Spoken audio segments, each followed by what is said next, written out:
How often have you felt restricted to spiritual practices that often seem outdated and of little relevance in today's world? Are you discouraged to express your own creative talents and develop spiritual practices that are uniquely you? The Liturgical Rebels podcast is for people like you who want to reimagine and reconstruct their faith and spiritual practices. It's for those who want to reshape belief and journey closer to God's wholeness with peace, justice, and flourishing, not just for themselves, but for the earth and all its inhabitants.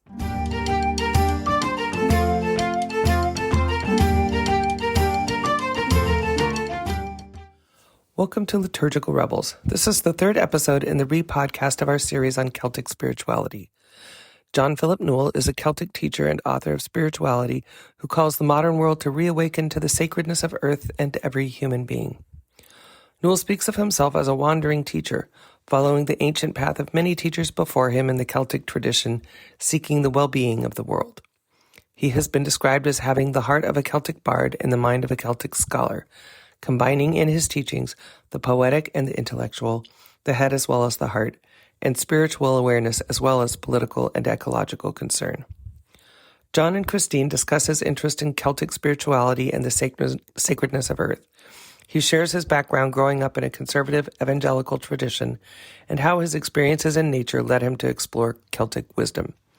They discuss the significance of the island of Iona in the Celtic tradition and its role as a thin place where heaven and earth meet. He also emphasizes the importance of recognizing the sacredness of all things and the divine essence within every human being. We hope you enjoy this interview.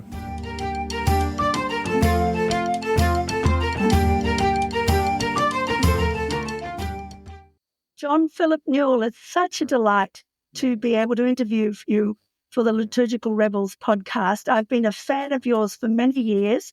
I think I have most of your books on my bookshelves. And in fact, kind of in the lead up to this interview, I've delved into several of them again, and it's been just as much a delight as it was when I originally read them. So thank you for joining me today. Thank you, Christine. Good to be with you. John Philip, you are known as one of the foremost experts of Celtic spirituality, and you've certainly introduced me to Celtic spirituality in a way that others haven't, and to theologians that I didn't know about before, like Irenaeus, and I'm terrible at some of the pronunciations of these names, Erigena, and you've helped me to understand that Celtic wisdom is an ancient tradition of seeing that speaks strongly to us today. And can you give us a little bit of your background? What is it about Celtic spirituality that speaks to your heart? And how did you become interested in it? And how did that develop? Thank you. Well, I was reared in a very conservative evangelical Protestant tradition, for which I'm very grateful. I mean, that's not how I define myself now. But it was a tradition that encouraged me to pay attention to the heart, a heart-type knowing. So I will always be grateful for that upbringing. And, even when I'm in sort of interfaith, interspiritual conversation with people from other traditions, when I'm meeting with a rabbi or an imam or a teacher from another tradition, I realize that I'm often, first and foremost, paying attention to their heart. I mean, I'm very interested in the mind and ideas, but I think that evangelical tradition, in the best sense of the word, was very heartfelt. But emphatically, that tradition did not have a sense of sacredness of earth. And I think some of my own childhood experiences of nature were experiences of the mystical, of the sacred. So when I was a young theological student in Edinburgh, I first came across some of the particularly the prayers that had been passed down in the Western Isles. These were prayers that were chanted at the rising of the morning sun or under the fullness of the moon at night. Prayers that were intoned at the birth of a child, the death of a loved one. Prayers that belong very much to the realm of nature rather than anything specifically or limitedly religious in use. And I remember first coming across these prayers and thinking, my goodness, this is speaking to what my soul has been longing for. And then not too long after coming across the Carmina Gadelica prayers, as they're called, from the Western Isles, I met George MacLeod, who was the founder of the modern-day Iona community. And I remember as a young theological student hearing him speak publicly in Edinburgh. I was in my early 20s. He was in his early 80s. And already, he was a great legend of a man. And the first time in my life that I heard a Christian teacher speaking passionately and very clearly about the sacredness of earth and also about the way of nonviolence, nonviolence of Jesus as a basis for true relationship, not only individually, but collectively. And I remember at that moment thinking I'd somehow come home, even though before that I didn't quite know what home, the home address of my soul was exactly. And I very clearly remember thinking I must somehow come close to this man. And I didn't know how I was going to do that, but not long afterwards, Ali, my wife, and I were on the island of Iona, walking along a path close to the seashore, and we bumped into the great man. And that was a really significant point in my life because I was now in touch with a Christian teacher who was accessing this lineage of wisdom from the Celtic world. And I think put most succinctly, I would say that what the Celtic tradition has been strong at and the deep appeal to me in it, and I believe the appeal for many people today, is its clear sense of everything being essentially an expression of the divine. So every life, every human being seen essentially as an expression of the divine. And so not only the sacredness of earth and every life form, but the sacredness at the heart of every human being.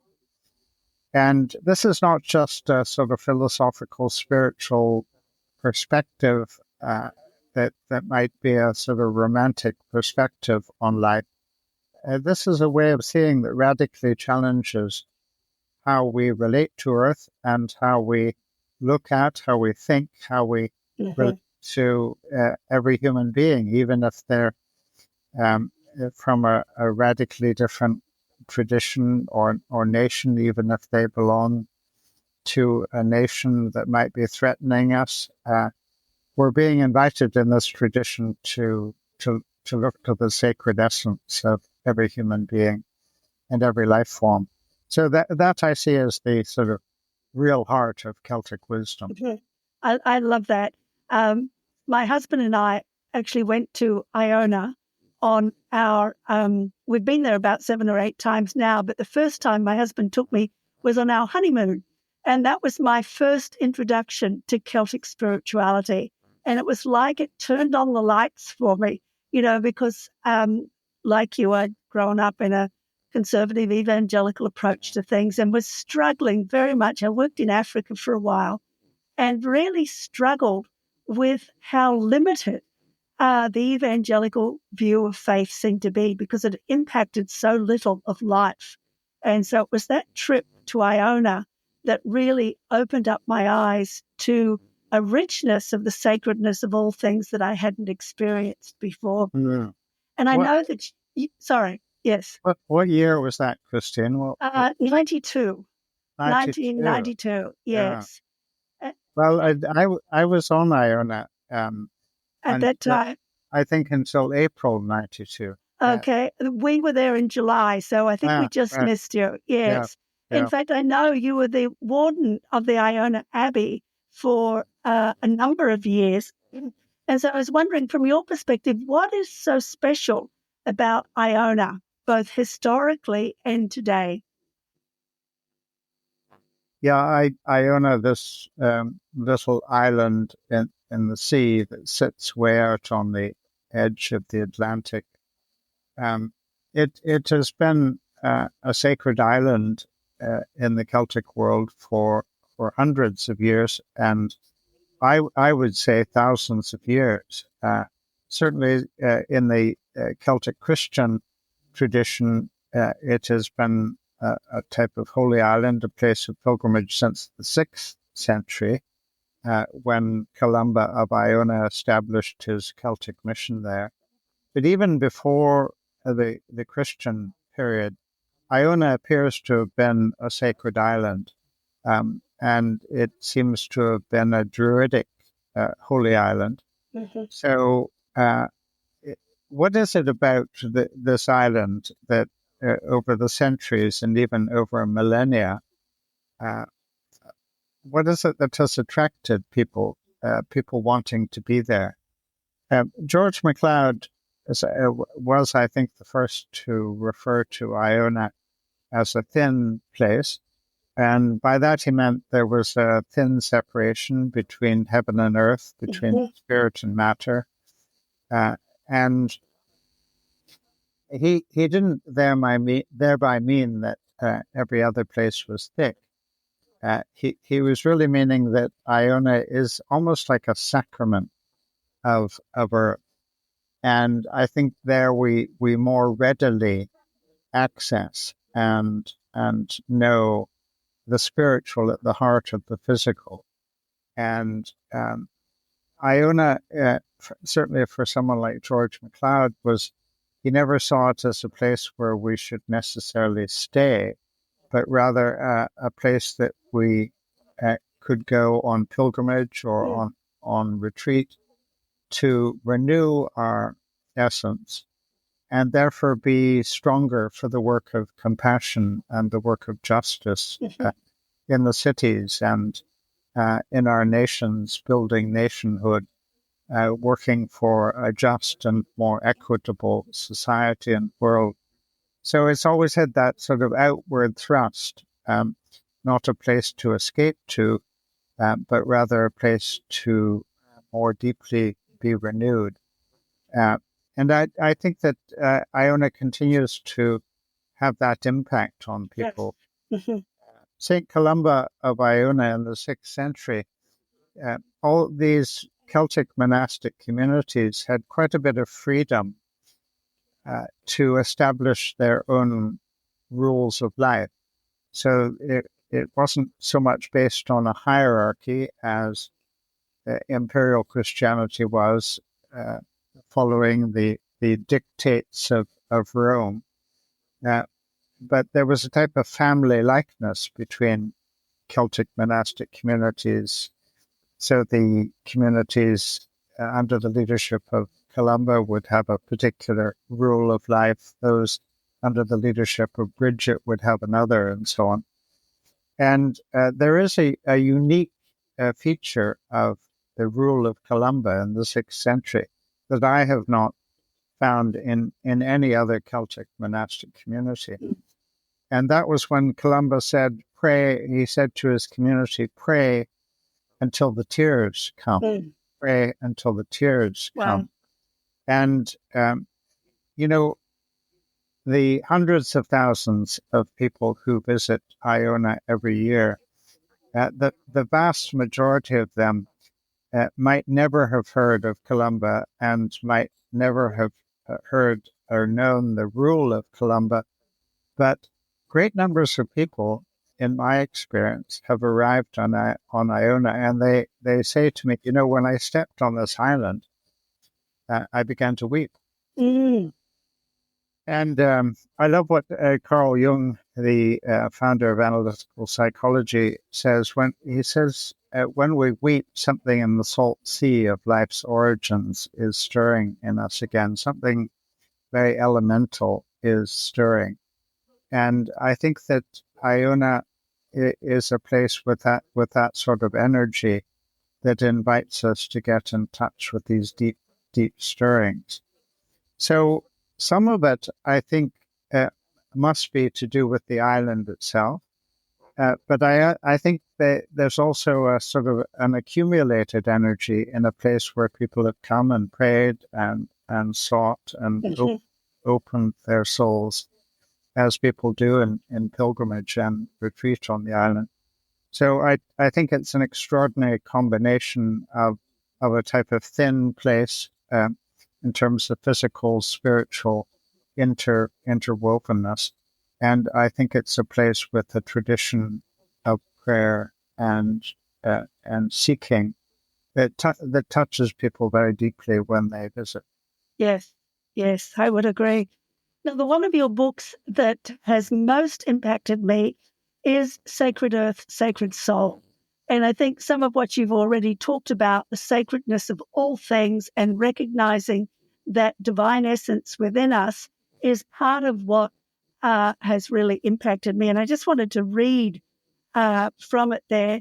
In the introduction, you say this book is about reawakening to what we know in the depths of our being, that earth is sacred and that this sacredness is at the heart of every human being and life form.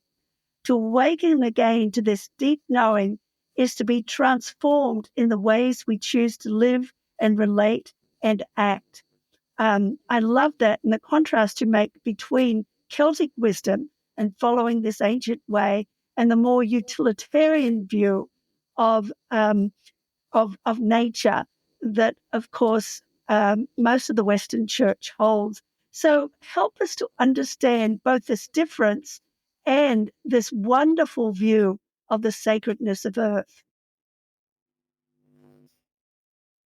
One of the features of this sort of lineage of Celtic teachers that we can access from as early as the 2nd century right through to today, these teachers in this lineage of Celtic wisdom have all taught that what is deepest in us is of God rather than what is deepest in us being opposed to God. And therefore, there has been no place in this tradition of wisdom. There's been no place given to anything like what has dominated so much Western Christian teaching, and that is the doctrine of original sin, which has wanted to say that what is deepest in us is opposed to God rather than what is deepest in us being of God. One of the big implications, and there are so many implications to saying that what is deepest in us is of God, is to say that deep within us is the wisdom of the divine, that we simply haven't just been made by God, we are made of God, that our very essence is sacred. It's come forth from the womb or the essence or the heart of the divine. So this is to say that the wisdom of the divine is deep within us, and it's deeper than any ignorance in our life. It's deeper than any of the falseness that we have enacted or become in our relationships. And it's waiting to be born again. It's waiting to come forth again in new ways. So when I speak of reawakening to what we already know, this is an extremely liberating aspect of the Celtic tradition, because it means that when we try to utter truth to other people or to one another, we're not thinking that we're trying to utter a wisdom that isn't already in the heart of the listener. What we're attempting to do is to find language, to find utterance, to find expression that stirs back up into wakefulness the wisdom that's already there. And I had a really sort of beautiful and important experience many years ago, shortly after writing one of my first books on Celtic spirituality, which I called Listening for the Heartbeat of God. And in that book, I speak about the newborn child as an expression of the divine, rather than this perverted notion that has dominated a lot of our Western Christian inheritance, which is wanted to say that what is deepest in the newborn child is opposed to God rather than being of God. But at the end of my talk, I was giving a talk in Virginia at a little church. And at the end of the talk, a woman, I think in her 80s, came very purposefully up the central aisle with a copy of Listening for the Heartbeat of God in her hand. And she was walking up the aisle so purposefully that the naughty boy in me thought, I think she's going to hit me over the head with it. And I was quite wrong, thank God. When she got up, she said, I want to show you what I wrote in this book after reading it. And she opened the front cover, and inside she had written, I knew it, knew it. I so often wish I had asked her for that copy. She so simply and succinctly expressed what our experience is when we hear truth that has been neglected. Yes. We may have never heard it before, it may never have been taught to us, but when we hear it, something deep within us says, I knew it. And I think if I had thought to ask her for that copy, it would be with me now. It would be with me every time I teach and every time I write, because it would be a very physical reminder to me that my role as a teacher is never to think that I'm writing or saying a truth that isn't already in the heart of the listener. So our role as teachers or as accompaniers of one another is to simply try to give expression to what is already in the heart of our listener, to offer words, expression that simply calls the other back, in a sense, to a knowing that is deep within us and that we are made of God. Beautiful. Well, and another thing that you talk about is that Celtic wisdom remembers the sacredness of the feminine. And of course, as a woman, and I think for many women, of course, this really resonated with me as well. And I think that Bridget of Kildare is one of my heroines. Can you tell us a little more about her and your growing understanding of the importance of the sacred feminine? Well, in so much of our Western world, and led in many ways by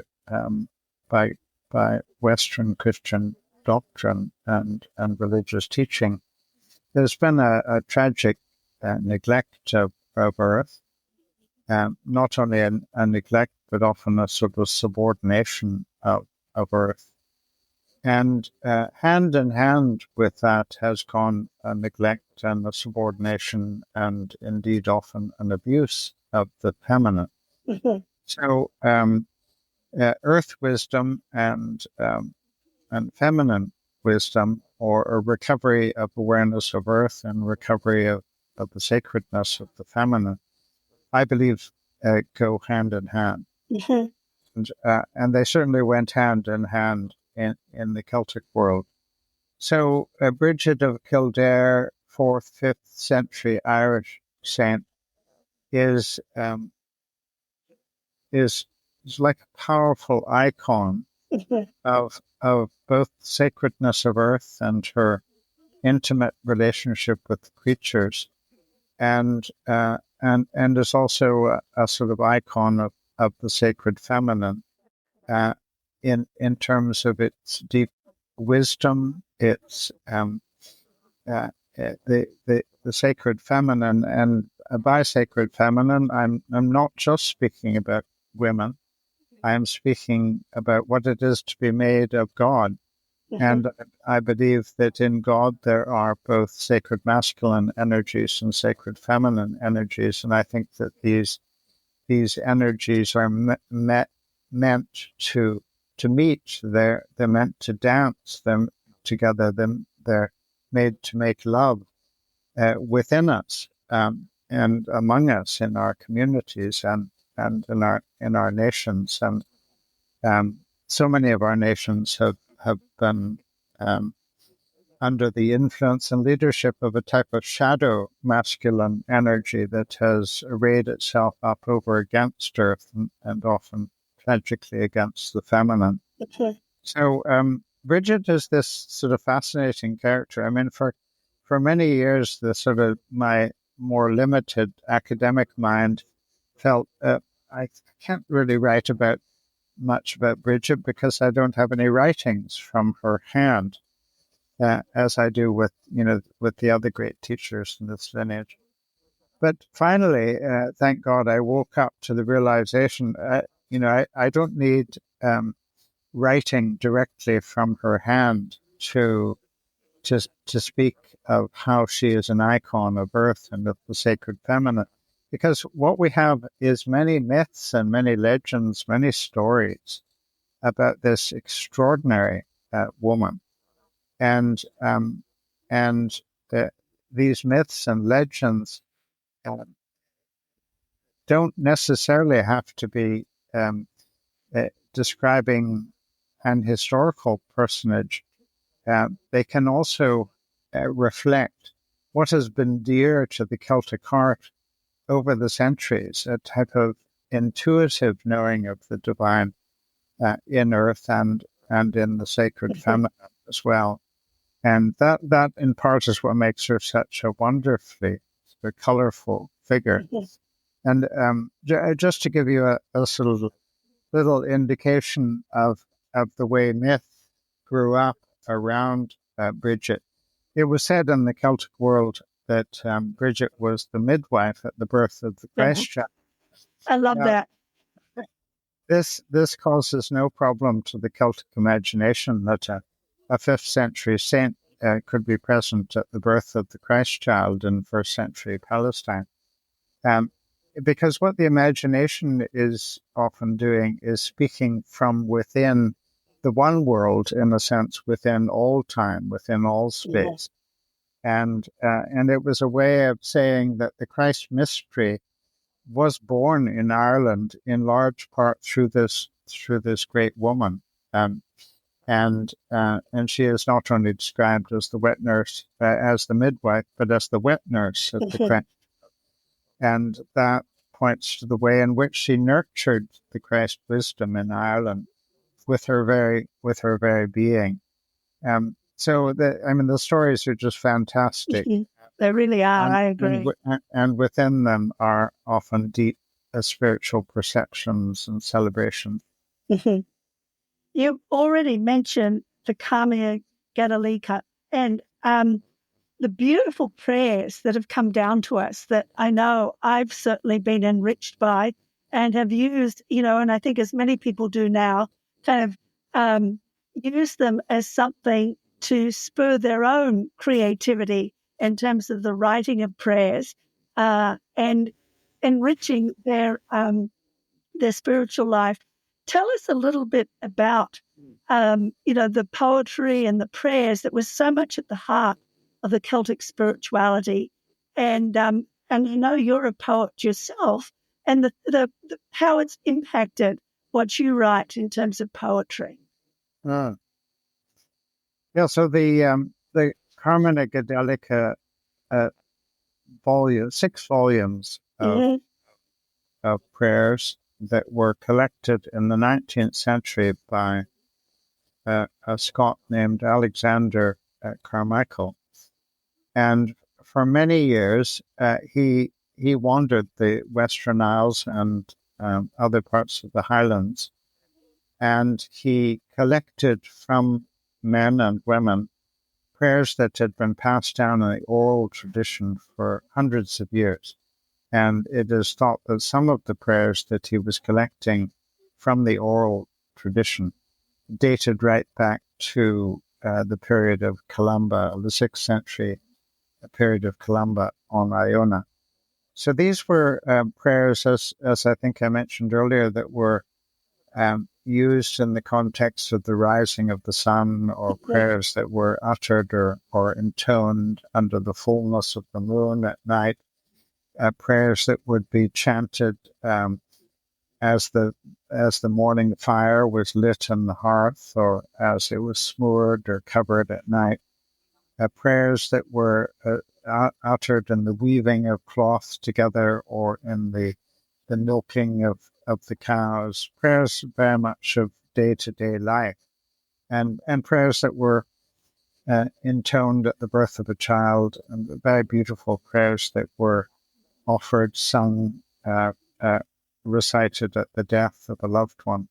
So prayers that point to the sacredness of the cycles of life, and the great sort of spectrum of nature as expression of divine. And these prayers were emphatically disapproved of by the 16th century reformers, and then the sort of 17th century Calvinism in Scotland. And it led eventually to an attempt by the sort of Calvinist reformers in Scotland to literally try to beat these prayers out of the people. Amazing. So if children at school were heard reciting some of these ancient prayers, they would literally be beaten by the headmaster. And then not only that sort of persecution, religious persecution, but then the tragedy of the Highland clearances came when close to 100,000 Scots were cleared off their ancestral lands to make way for more sort of financially successful sheep farming by the landowners instead of small-scale tenant farming. And sort of the Highlanders and Islanders were sent to the cities or sent into exile to Australia or Canada or America. And I in fact wrote a script for a live stage production of these prayers with dance, music, and song. And it's just about to tour Scotland again. Lovely.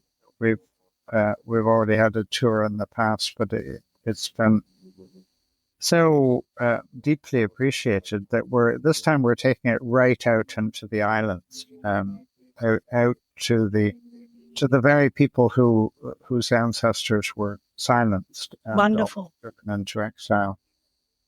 So that's the Carmina Gadelica tradition, and it comes particularly from the Western Isles. We find parallel collections in Ireland and in Wales, but this collection that Carmichael put together in the 19th century is a very fulsome collection, 6 volumes. And if he had not made his collection when he did, they would have been lost in history, because it was in the midst of the clearances. But although these particular prayers come out of the Western Isles, there's something very poetic generally about the Celtic tradition of wisdom. And it's quite interesting looking at the great teachers over the centuries, because they tend not to be looking for philosophical or doctrinal language to point to the one who cannot be named, the one beyond names, the one from whom we've all come. So what we tend to hear from them is not philosophical terms or doctrinal terms, but they'll refer to the sun behind the sun, or the soul within the soul, or the truth within every life. And I think in that sense, it's a tradition, a mystical in some ways tradition that knows the limitations of language, knows the limitations of thought, and knows that what cannot be said about the divine is always greater than what can be said.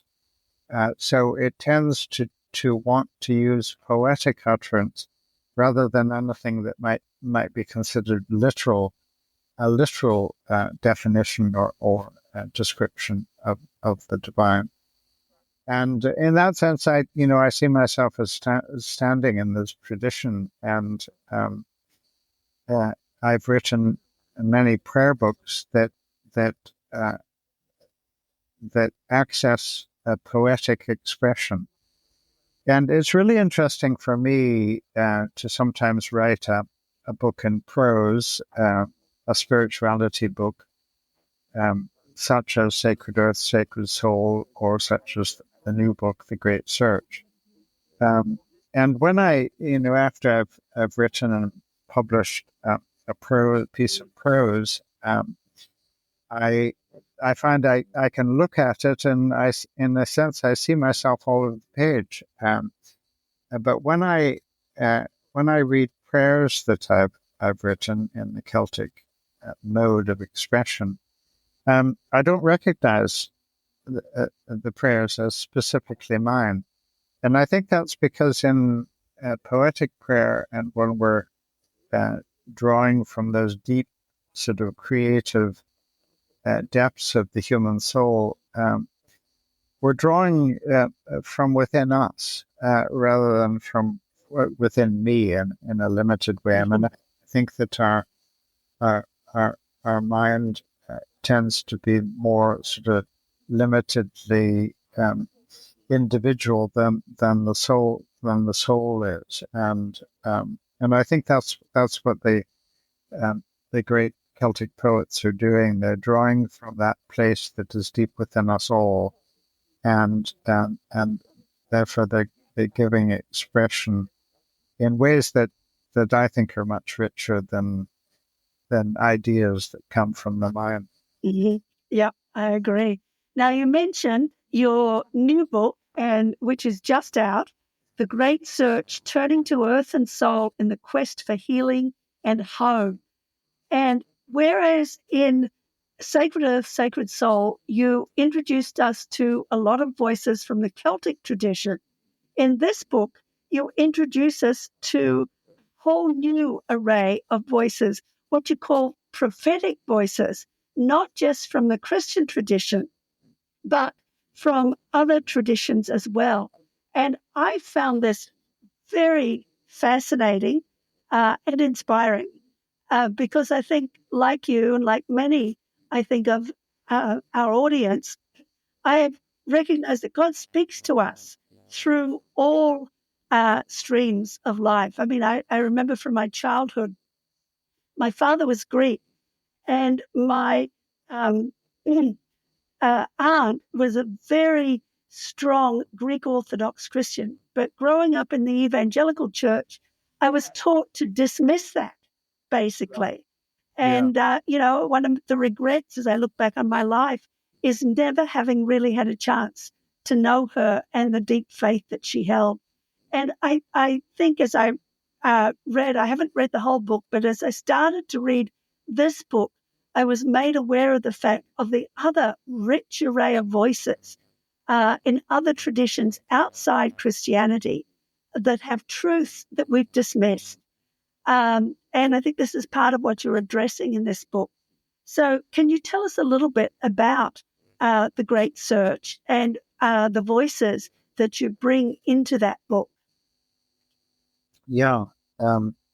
Just to sort of maybe back up a bit to talk a little bit about my approach to teaching and my approach to writing. A number of years ago, during one of our Iona pilgrimage weeks, often at the end of our pilgrimage week together, we go around the circle of about 50 people, and we invite people to speak one word that expresses their gratitude for what has happened and what they've received on the island and from one another and from the rituals, earth-related rituals and the teachings. And this particular week that I'm remembering, there was a Buddhist gentleman there, and his wife was Christian. And when we got around to him, the word he used, interestingly, was transmission. Mm.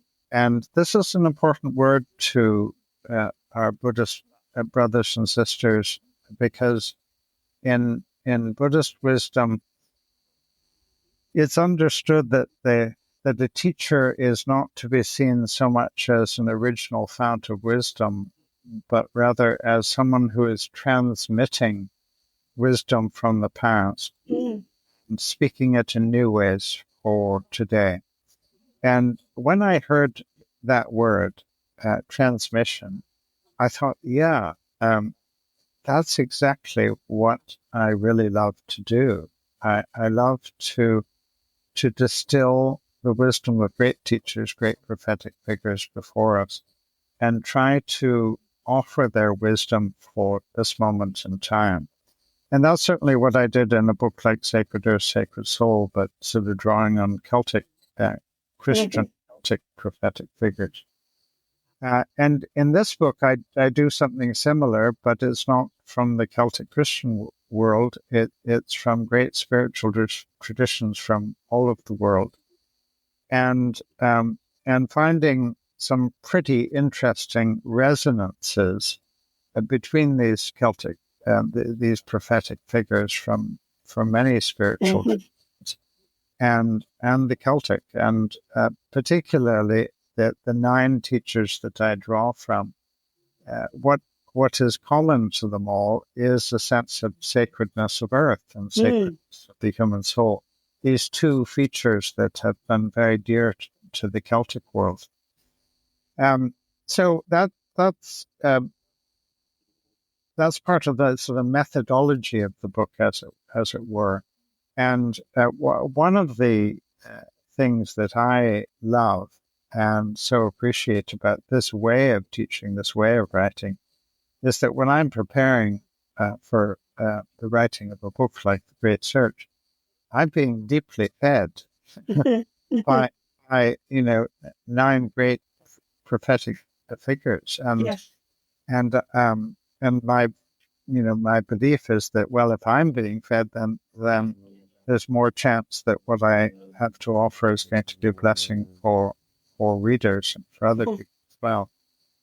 And I think the other thing that I'd like to say about The Great Search, in terms of why I've looked to these particular 9 teachers from many nations and from different spiritual traditions, is that many of our Christian brothers and sisters, and I would say not only hundreds of thousands, I would say millions of our brothers and sisters who began life within the 4 walls of the church are no longer there.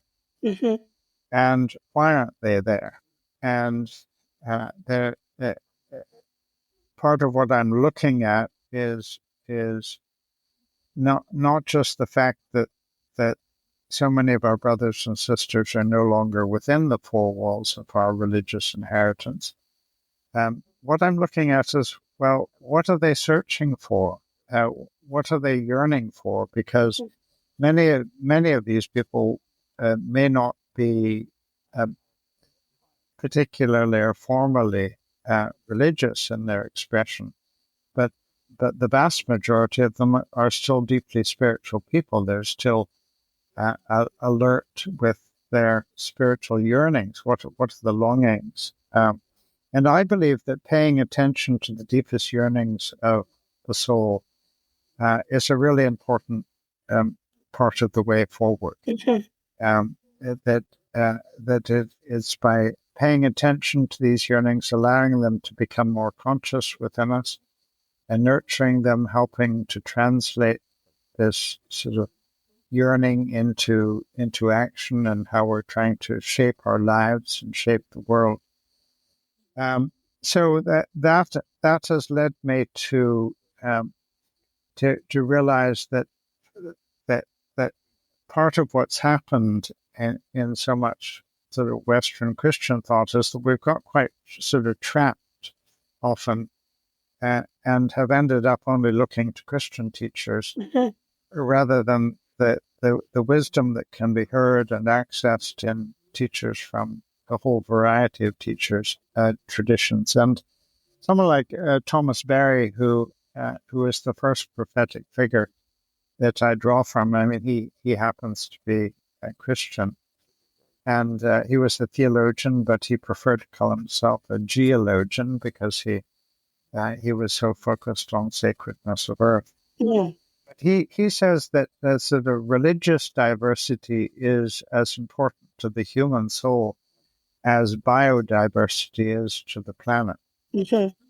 And I think this is really important, that just as biodiversity is so essential to the well-being of the whole planet, I believe that hearing the wisdom of great spiritual traditions and teachers from other great religions is important for sort of filling out our consciousness of the divine. Mm-hmm. Mm-hmm. Yeah, it's interesting. As you were speaking, I was reminded of, I'm a keen gardener, and when I started really connecting to the sacredness of earth in the garden, I went looking for books that would help me in that search. And the first book that I came across that I found really helpful was written by a Zen Buddhist. And, once upon a time I would thought, no, I can't possibly read this. But fortunately, things had changed by the time I got into the sacredness of earth and the sacredness of gardening. And it was a very helpful book. And I think, we need those different perspectives. They help keep us growing, and they help us connect to other people and to God's good earth as well in the ways that we're meant to. So, yeah, I think that that religious diversity of thought doesn't lead us to sort of water down the essential wisdom of our own tradition. I don't think it's not about sort of melting everything down to a sort of commonality. I think the teachers from other traditions that I've come very close to, and teachers that love me and I love them, they look to me to be very true to the wisdom of Jesus. Okay. They want me to speak the wisdom of Jesus. They're not looking to me to sort of somehow play down the beauty of my own tradition, but they are looking to me and I look to them to be open to being attentive to wisdom wherever it comes from. Yes. And I think that's a very good note to end on, because I think that that's probably one of the big lessons that I'm learning as I'm reading The Great Search, is that being open to that wisdom that comes from other people's, the importance of that, and that we need to have wide open minds to all the voices through whom God is speaking, the prophetic voices, both from the past and from the present as well. Absolutely. So thank you very much. Thank you, Christine. Many blessings to you. And to you too.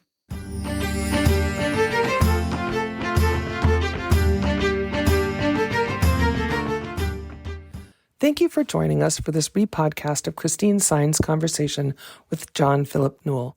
We hope you enjoyed their perspectives and reflections on Celtic spirituality and traditions. Our next episode will be a replay of Christine's conversation with Christine Walters-Paintner, the online abbess at Abbey of the Arts. Christine will share her journey through life, which she describes as reminiscent of the Celtic saints. She'll discuss her experiences living in different places, including Ireland, and the challenges and joys of following a pilgrimage-like path. Please join us for this 4th episode in our series on Celtic spirituality.